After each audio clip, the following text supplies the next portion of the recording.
Hi everyone, welcome back to the channel. In today's video, I'm going to show you how to pair your EETV Pro remote to your TV in 2026. Now, once it is paired successfully, you will be able to control your TV's power and the volume using just your remote. So without further delay, let's get straight into it. First of all, you need to make sure that your EETV Box Pro is turned on and your TV is also powered up. After that, you need to grab your EE remote. Then you need to press and hold the home button and the back button together for 5 seconds. Then when you release it, the remote light starts blinking.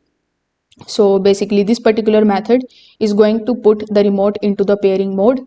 Now you need to follow further on-screen instructions that appear on your TV. The system will automatically detect your TV brand, confirm when it asks if the volume changes. If the volume works, you just have to simply press the yes button in order to save the setup. If it does not work for the very first time, the system will try another code automatically. Just keep testing until the volume responds. So if this video helped you out, make sure that you like this video and subscribe to the channel. If you have any questions, you can just simply drop them in the comment section below. Thanks for watching and I will see you in the next one.